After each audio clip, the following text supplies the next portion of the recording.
France থেকে আর নয়, ভারতেই তৈরি হবে রাফাল যুদ্ধ বিমান। হ্যাঁ, ঠিকই শুনেছেন, রাফাল যুদ্ধ বিমানের বিভিন্ন পার্টস এবার ভারতেই তৈরি হবে। আর এই সমস্ত কিছু তৈরির দায়িত্ব নিয়েছে ড্যাসো এভিয়েশন ও টাটা। আগে হ্যাঁ, দেশীয় সংস্থা টাটা ফ্রেঞ্চ সংস্থা ড্যাসো এভিয়েশনের সঙ্গে মিলে যৌথ উদ্যোগে এই কাজ করবে। রাফাল যুদ্ধ বিমানের ফিউজলেজ ভারতে তৈরির জন্য টাটা অ্যাডভান্সড সিস্টেমস এবং ড্যাসো এভিয়েশন চুক্তি স্বাক্ষর করেছে। এই প্রথমবারের মতো ফ্রান্সের বাইরে যুদ্ধ বিমানের ফিউজলেজ তৈরি করা হচ্ছে।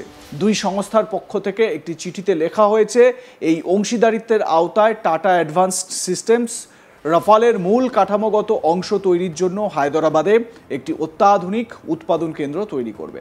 সেখানে রাফালের পিছনের ফিউজলেসের পাশে শেল, সম্পূর্ণ পিছনের অংশ এবং সামনের অংশ তৈরি হবে। 2028 অর্থবর্ষে প্রথম ফিউজলেস বিভাগগুলি অ্যাসেম্বলি লাইন থেকে চালু হবে বলে আশা করা হচ্ছে। প্রতি মাসে দুটি সম্পূর্ণ ফিউজলেস সরবরাহ করা হবে বলে আশা করা হচ্ছে। টাটা অ্যাডভান্সড সিস্টেমস লিমিটেডের প্রধান নির্বাহী কর্মকর্তা এবং ব্যবস্থাপনা পরিচালক সুকরণ সিং বলেন, এই অংশীদারিত্ব ভারতের একটি গুরুত্বপূর্ণ পদক্ষেপ। ভারত রাফালের ফিউজলেসের উৎপাদন, টাটা অ্যাডভান্সড সিস্টেমস ও ড্যাসো এভিয়েশনের ক্ষমতার উপর গভীর আস্থা রেখেছে। এবারে আপনাদের বলি, এই যে ফিউজলেস, বারবার করে এই কথাটা যে বলছি সেটা কি। নাসার মতে বিমানের ফিউজলেস বা বডি হলো একটি লম্বা ফাঁপা নল যা বিমানের সমস্ত পার্টসগুলোকে একসঙ্গে ধরে রাখে। ওজন কমানোর জন্য ফিউজলেসটি ফাঁপা হয়। বিমানের অন্যান্য অংশের মতো ফিউজলেসের আকৃতি সাধারণত বিমানের মিশনের উপর নির্ভর করে। এর ফলে ভারতও আরও এক ধাপ আত্মনির্ভর হওয়ার জন্য এগিয়ে গেল। সম্প্রতি ভারত ফ্রান্সের কাছ থেকে আরও 26টি রাফাল এম ফাইটার জেট কিনতে চলেছে। রাফাল এম যুদ্ধ বিমানটি কেমন হবে সে বিষয়ে এবার আপনাদের একটু জানাই। রাফাল এম 50 ফুট লম্বা। এটি এক বা দুজন পাইলট ওড়াতে পারেন। রাফালের ওজন মাত্র 15,000 কেজি, তার মানে এটা হালকা। রাফাল এম এর জ্বালানি ধারণ ক্ষমতা প্রায় 11,200 কেজি। এর মানে হলো এটি আরও বেশি সময় ধরে উঠতে পারবে। গতিবেগ 2,200 কিলোমিটার প্রতি ঘন্টা। রাফাল এম এর পাল্লা 3,700 কিলোমিটার, 52,000 ফুট উচ্চতায় পৌঁছতে পারে।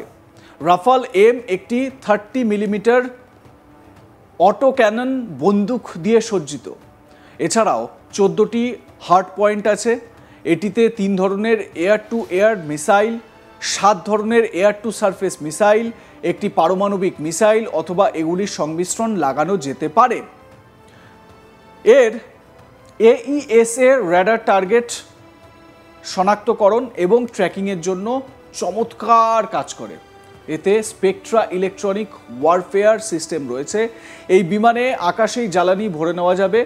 তার মানে এবার এর পরিসর আরও বাড়বে। রাফাল এম যুদ্ধ বিমানের আসার ফলে ভারতীয় সামুদ্রিক অঞ্চলে নজরদারি, গুপ্তচর বৃত্তি, আক্রমণ ইত্যাদি অনেক মিশন পরিচালনা করা সম্ভব হবে। এই ফাইটার জেটটি জাহাজ বিরোধী যুদ্ধের জন্য সবচেয়ে ভালো। এতে প্রিসিশন গাইডেড বোমা এবং মিসাইল লাগানো যেতে পারে, যেমন মেটিওর অথবা এক্সোস্যাট।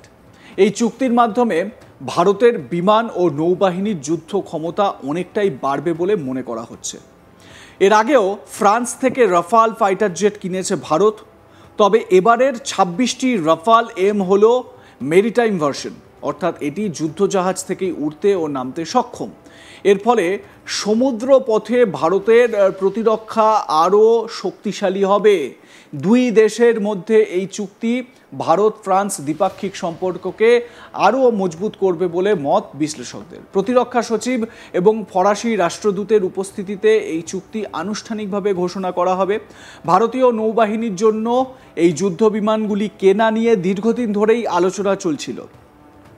সাম্প্রতিক পেহেলগামের ঘটনার প্রেক্ষিতে এটি বেশ তাৎপর্যপূর্ণ। দক্ষিণ এশিয়ার কথা বলতে গেলে ভারত ও চীন ছাড়া অন্য কোনো দেশের কাছে বিমানবাহী জাহাজ নেই। এই বিমান নৌসেনার হাতে এলে চীন ও পাকিস্তান সহ ইন্দো প্যাসিফিকের পরিস্থিতি মোকাবিলা করা সহজ হয়ে যাবে। এই চুক্তি ভারতের মেক ইন ইন্ডিয়া প্রচারকেও উৎসাহিত করবে। চুক্তিতে একটি প্যাকেজ আছে, এর মধ্যে রক্ষণাবেক্ষণ এবং সরবরাহ সহায়তাও অন্তর্ভুক্ত। নৌবাহিনীর কর্মীদের প্রশিক্ষণ, পরিচালনা ও রক্ষণাবেক্ষণ প্রশিক্ষণও অন্তর্ভুক্ত।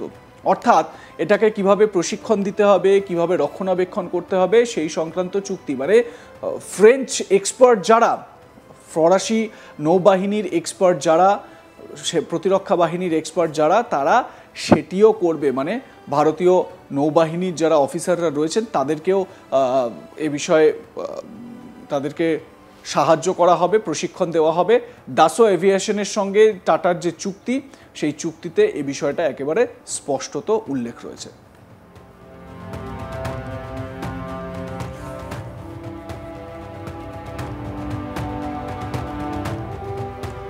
প্রেস রিলিজ আপনারা দেখতে পাচ্ছেন, দাসো এভিয়েশন এবং টাটা অ্যাডভান্সড সিস্টেমসের যে যৌথ যে প্রেস রিলিজ সেটা আপনাদের দেখাচ্ছি। রাফাল যুদ্ধবিমানের ফিউজলেস ভারতে তৈরির জন্য টাটা অ্যাডভান্সড সিস্টেমস এবং দাসো এভিয়েশন চুক্তি স্বাক্ষর করেছে, যা দেশের মহাকাশ উৎপাদন ক্ষমতা জোরদার করার এবং বিশ্বব্যাপী সরবরাহ করার ক্ষেত্রে একটি গুরুত্বপূর্ণ পদক্ষেপ।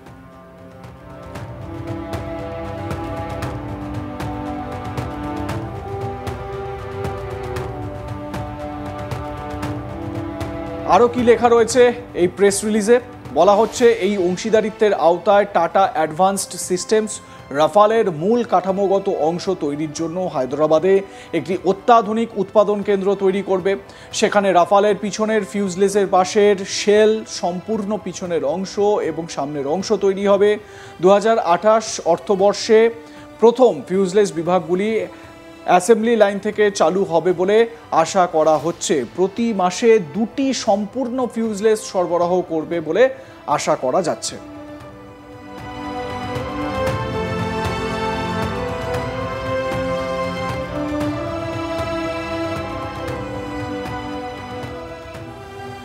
এই চুক্তি সম্পন্ন হলে ভারতীয় নৌবাহিনীর বিমানবাহী রণতরীতে নতুন এবং আধুনিক যুদ্ধ বিমান থাকবে। একবার আপনাদের বলে রাখি, কোন রণতরী? আইএনএস বিক্রান্ত। এবং আইএনএস বিক্রমাদিত্য যদি কমিশনড হয় আগামী দিনে, আশা করা হচ্ছে কমিশনড হবে, যদি কমিশনড হয় তাহলে আইএনএস বিক্রমাদিত্য এবং আইএনএস বিক্রান্ত এই দুই ভারতের মহাশক্তিশালী রণতরীর ওপরে রাফাল এম ফাইটার জেট থাকবে। এবং এই Rafale M fighter jet INS Vikrant থেকে, আইএনএস বিক্রমাদিত্য থেকেই উড়তে পারবে, নামতে পারবে। আপনাদের মতামত কি এ বিষয়ে জানাতে ভুলবেন না। দেখতে থাকুন আজ তাক বাংলা, সাবস্ক্রাইব করুন আমাদের ইউটিউব চ্যানেলটি, বেল আইকন প্রেস করুন নোটিফিকেশন পেতে।